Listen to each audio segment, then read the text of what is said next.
मैया की जय। बोलो सत्यवान सावित्री मैया की जय। बोलो शंकर पार्वती मैया की जय। कौन कौन बड़ सावित्री पूजा करता है शेयर करें, कमेंट करें और दूसरे लोगों को भी ये कथा सुना। जय श्री राम। बोलो पार्वती मैया की जय। प्राचीन काल की बात है कि दीर्घ काल तक संतान न होने के कारण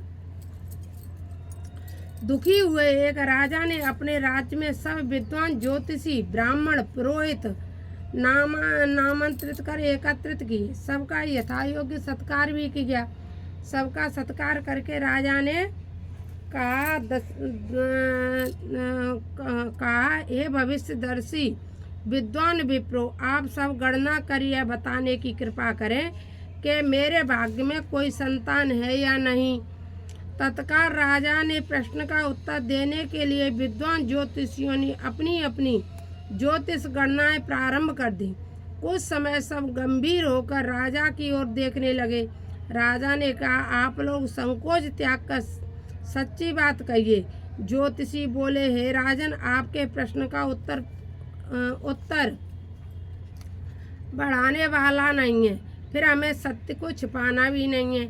आप बता ही देना, आपके अत्यंत रूपवान बुद्धिमान धर्मपरायण कन्या उत्पन्न होगी, इसके अतिरिक्त कोई संतान नहीं है। राजा से कहा उन ब्राह्मणों ने कि आपके एक कन्या पैदा होगी, दूसरी संतान आपके यहाँ नहीं है। इस तरह से राजा से विद्वान ब्राह्मणों ने कहा, लेकिन वह कन्या बुद्धिमान बहुत होगी, धर्मपरायणा भी होगी, इसके अतिरिक्त कोई संतान नहीं होगी।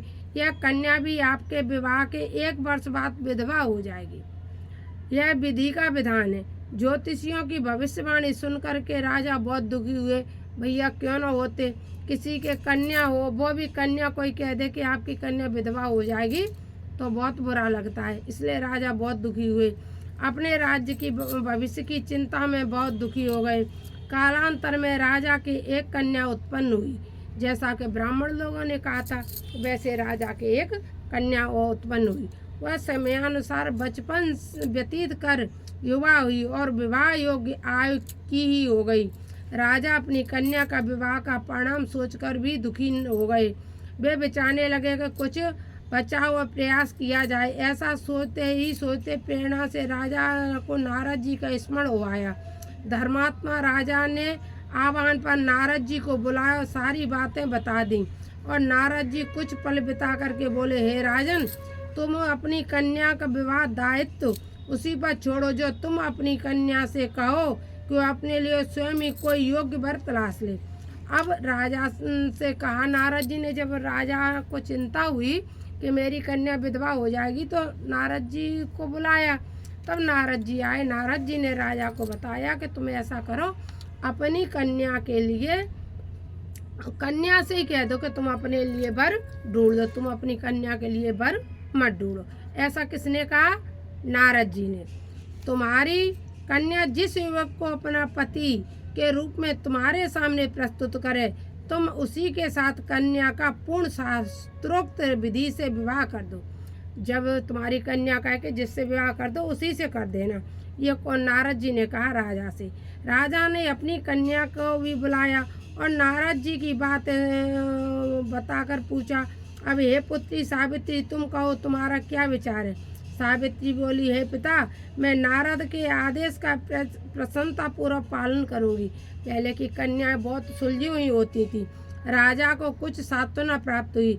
अब राजपुत्री सावित्री ने सखी सहेलियों, दास दासियों और अनुचरों सहित भावी पति को योग्य व्यक्ति को ढूंढने के भ्रम त्याग करना प्रारंभ कर दिया। अनेकों नगर वन प्रांत में जाकर सावित्री छोटे से रमणीक जंगल में पहुंची। वहां पहुंचकर सावित्री ने अपना रथ रुकवाया। कुछ देर प्रकृति की सुंदरता निहारने लगी। अब सावित्री अपने वर को ढूंढने लगी और कई जगह गई। एक राज्य में पहुंची तो एक वन में पहुंच करके सावित्री ने अपने रथ को रुका लिया और वन उपवन देखने लगी। वन उपवन तो सुंदर होते ही। सावित्री विश्वास करने लगी। आंख खुलने पर एक वृक्ष की डाल पर बैठकर कुल्हाड़ी से लकड़ी काटता हुआ एक सुंदर बलिष्ठ और वर्ण युवक दिख पड़ा। इस युवक को देखकर सावित्री का ध्यान उस युवक के चेहरे के भावों, मुखाकृति और स्वभाव का अध्ययन करती रही। देखो, डाली पे बैठा हुआ लकड़ी काट रहा था और राजा की कन्या होकर के उसके चेहरे को देखने लगी। कौन? सावित्री।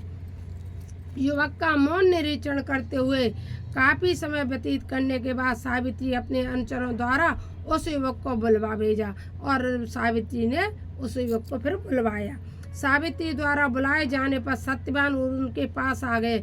उस युवक का नाम था सत्यवान और सावित्री द्वारा परिचय पूछे जाने पर सत्यवान ने कहा, हे राजकुमारी, मैं एक दरिद्रता प्रभावित कुलीन युवक हूँ। इसी जंगल में रहता हूँ। मेरे साथ ही मेरे माता पिता भी रहते हैं। वे अंधे हैं। मैं जंगल की लकड़ी काटकर बाजार में बेचता हूँ। इसी से तीनों प्राणियों का जीवन निर्वाह करता हूँ। उनने एकदम सत्यता के द्वारा कह दिया कि मेरे माता पिता अंधे हैं, मैं इसी लकड़ी को बेचता हूँ, उसी से अपने माता पिता का भरण पोषण करता हूँ। ये किसने कहा? सत्यवान ने। ऐसा कार्य कौन करते थे? सत्यवान अपने माता पिता का भरण पोषण लकड़ी बेचकर करते थे। मेरा नाम सत्यवान है, आप कहिए मैं आपकी क्या सेवा करूं? इस सत्यवान नामक युवक की शालीनता, शिष्टता और स्पष्ट बाध्यता से सावित्री बड़ी प्रभावित हुई। उसने युवक के गुणों से प्रभावित होकर उससे विवाह करने का निश्चय किया। ऐसा निर्णय लेते ही सावित्री ने युवक से शांत गंभीर स्वर में विनम्रता पूर्वक विवाह का प्रस्ताव रखा। सावित्री का प्रस्ताव सुनकर सत्यवान ने कोमल नम्र स्वर में कहा, हे राजकुमारी, मेरे साथ विवाह करना आपके लिए उचित नहीं है। जब सावित्री ने कहा सत्यवान से कि आप हमारे साथ विवाह कर लो, तो सत्यवान ने कहा, आप हमारे साथ विवाह मत करो, क्योंकि उस समय कलयुग नहीं था।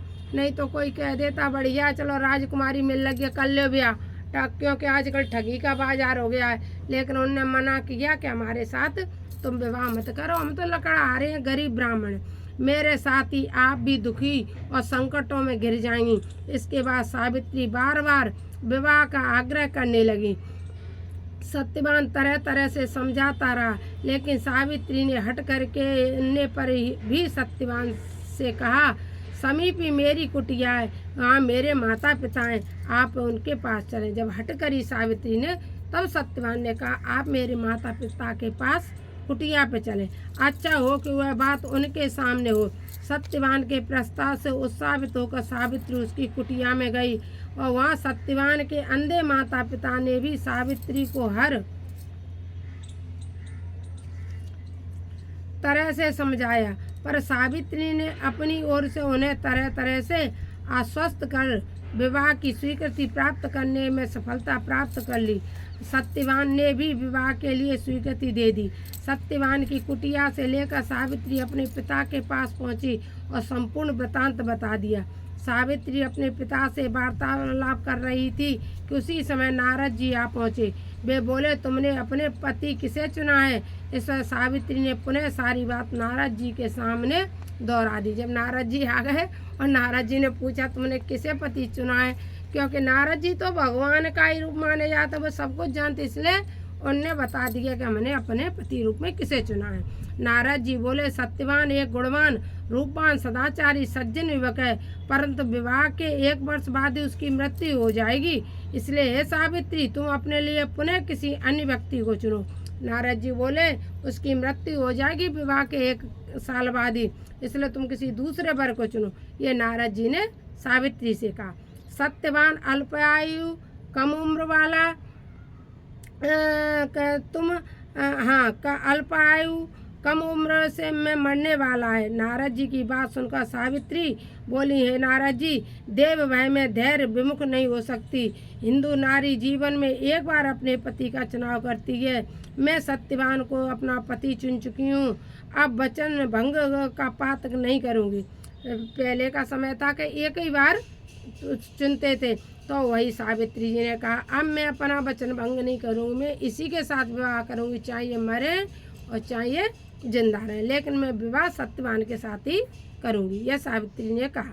नारद जी ने और सावित्री के पिता ने उसे तरह तरह से समझाया, पर सावित्री सत्यवान से ही विवाह करने पर दृढ़ रही। तो नारद जी ने कहा, तुम्हारा कल्याण हो, जीवन सुखी हो। नारद जी आशीर्वाद देकर विदा हो गए। सावित्री की इच्छा अनुसार उसके पिता ने उसका विवाह सत्यवान के साथ कर दिया। सावित्री को ज्ञान था कि वर्ष बाद उसके पति की मृत्यु हो जाएगी। ऐसे में यदि शंकर जी को प्रसन्न कर लिया जाए तो विधि विधान से विजय प्राप्त की जा सकती है, क्योंकि शंकर जी विषय में प्रसिद्ध हैं। मैं हूँ कठिन को अंक बालके भाभी मेट सके त्रिपुरारी। शंकर भगवान किस्मत में लिखा हुआ भी मेट देते हैं। इसीलिए जो वटवृक्ष होता है वह स्वयं शंकर पार्वती जी का रूप होता है। इसीलिए भाभी मेट सके त्रिपुरारी, शंकर जी सब कुछ मेट सकते हैं, वह सब कुछ कर सकते हैं। अर्थात शंकर जी की शक्ति है, वे विधावा को भी सद्भाव कर सकते हैं, विधि का विधान बदल सकते हैं। अतएव सब प्रकार से निश्चित कर सावित्री भक्ति पूर्वक शंकर भगवान की आराधना करने लगी। सत्यवान के लिए सावित्री पूर्ण मनोयोग से शिव जी की आराधना करती रही। जब सत्यवान की आयु केवल 7 दिन शेष रह गई तो सावित्री और तीव्रता से कठिन उपवास व्रत भगवान को प्रसन्न करने लगी। यानी सावित्री ने 1 साल, लोग कहते हैं कि वो सावित्री सत्यवान को रखे, नहीं, शंकर जी की कठिन तपस्या करती रही। 7 दिन शेष बचे सत्यवान की मृत्यु के, तो सावित्री ने और ज़्यादा कठिन तपस्या की शंकर भगवान की। अतः सावित्री की भक्ति से प्रसन्न होकर भगवान शंकर उसके सामने प्रकट हो गए और बोले, मैं तुम्हारी भक्ति से प्रसन्न हूँ, मुझसे मनोवांछित वर मांग लो। सावित्री बोली, भगवान मेरे पति की आयु 2 दिन ही शेष है, कृपा उसकी जीवन रक्षा की मुक्ति बताइए। भगवान शंकर बोले कि कल ज्येष्ठ की अमावस्या के दिन भक्ति पूर्व वट वृक्ष की पूजा करने से तुम्हारी मनोकामना पूरी हो जाएगी। तब शंकर भगवान बोले कि कर अमावस्या है ज्येष्ठ मास की, उसको यदि तुमने पूजा कर ली वट वृक्ष की तो तुम जो चाहोगी वो तुम्हें प्राप्त हो जाएगा। सावित्री ने वट वृक्ष की भक्ति पूर्व पूजा की और रात्रि जागरण किया। दूसरे दिन प्रातःकाल जब सत्यवान जंगल में लकड़ी काटने जाने लगा तो सावित्री भी उसके साथ चलने की हट करने लगी। किसी प्रकार सास ससुर को राजी कर सावित्री ने पति को भी मना लिया, उसके साथ जंगल में स्वयं गई। लकड़ी काटने के लिए सत्यवान एक वृक्ष पर चढ़ा, एक डाल को काटने के लिए कुल्हाड़ी चलाई कि सत्यवान का सिर दर्द करने लगा। वह वृक्ष के नीचे उतर आया और सावित्री से बोला, मेरे सिर में पीड़ा हो रही है, मैं आराम करना चाहता हूँ। पतिव्रता धर्मपरायणा सावित्री चिंतित होने लगी। जब सत्यवान ने कहा मेरे सिर में दर्द हो रहा है तो सावित्री सब कुछ जानती थी, इसलिए वह चिंतित होने लगी। सत्यवान कुछ ही देर में मूर्छित होकर अचेत हो गया। तभी सावित्री ने अपने सन्मुख एक दिव्य पुरुष को देखा। उस दिव्य पुरुष को देखकर सावित्री ने कहा, आप कौन है? उसने उत्तर दिया, मैं धर्मराज हूँ, तुम्हारे पति की आयु समाप्त हो चुकी है, मैं उसके प्राण लेने आया हूँ। और उसकी बात समाप्त कर धर्मराज ने सावित्री को गोद में अचेत पड़े सत्यवान के प्राण लेकर प्रस्थान किया। सावित्री भी धर्मराज के पीछे पीछे चलने लगी। जब धर्मराज उनके पति के प्राण लेकर चलने लगे तो सावित्री भी धर्मराज के पीछे पीछे चलने लगी। धर्मराज ने सावित्री को अपने पीछे आने से बार बार मना किया, पर सावित्री नहीं मानी। जब धर्मराज के पीछे चलती हुई बहुत दूर आ गई तो उसने अपना पीछा छुड़ाने के विचार किया। धर्मराज बोले, अपने पति को प्राण दान देने के अतिरिक्त कोई अत्यंत 3 वर मांग लो और लौट जाओ। इस पर सावित्री ने कहा, हे धर्मराज, मेरे अंधे सास ससुर फिर से नेत्रवान हो जाएं। धर्मराज ने ए वस्तु कह दिया। धर्मराज ने कहा, ऐसा ही होगा। सावित्री ने अपने सास ससुर को खोया राज्य लौटाने की प्रार्थना की। धर्मराज ने इसे भी स्वीकार कर लिया और अंत में सावित्री ने तीसरा वर मांगा कि वह पुत्रवती हो जाए। धर्मराज ने तीसरा वर भी स्वीकार कर लिया। वरदान देकर धर्मराज शीघ्रता से आगे बढ़े। कुछ दूर जाने के बाद धर्मराज ने पीछे मुड़कर देखा तो पाया कि सावित्री अभी भी पीछे पीछे चली आ रही है। इस पर क्रोधित होकर धर्मराज बोले, मैंने तुम्हारे 3 वर स्वीकार कर लिए, फिर तुम मेरे पीछे पीछे क्यों आ रही हो? सावित्री बोली, भगवान, आपने मुझे पुत्रवती होने का वर दिया है, फिर भी आप मेरे पति के प्राण लेकर जा रहे हैं। पति के बिना मैं कैसे पुत्रवान हो जाऊंगी? ऐसा किसने कहा? सावित्री ने। किससे कहा? धर्मराज से। सावित्री का तर्क सुनकर और अपने वरदान देने की गलती का अनुभव कर धर्मराज बौखला गए। पुनः संयत होकर बोले, सावित्री, बड़ी चतुरता से तूने मुझे धर्म संकट में डाला है। जाओ, वरदान अत्यंत सत्य नहीं होगा। अपने के पति के पास जाओ, तुम्हारे पहुँचते ही सत्यवान जीवित हो उठेगा। सावित्री अपने पति के पास लौटकर आई तो जीवित तो उठे। दोनों प्रसन्न होकर घर आए। कुछ ही समय में धर्मराज के दोनों वरदानों की पूरे हुए। सावित्री के सास ससुर को दिखाई देने लगा, उनका राज्य भी मिल गया। यह सब बड़ा शायद अमावस्या के व्रत के प्रभाव था। इस व्रत को सर्वप्रथम सावित्री ने मनाया, अतएव इस व्रत का दूसरा नाम बट सावित्री व्रत भी हुआ। हे भगवान, जिस प्रकार आपने सावित्री को अटल स्वागत दिया, वैसे ही सबको देना, और जो आपका भक्तिपूर्वक व्रत करे उसके सौभाग्य की रक्षा करना। बोलो बट सावित्री मैया की जय, बोलो सत्यवान की जय। सब कोई भैया व्रत करो, कथा श्रवण करो और आगे इस कथा को शेयर करो। जय श्री राम।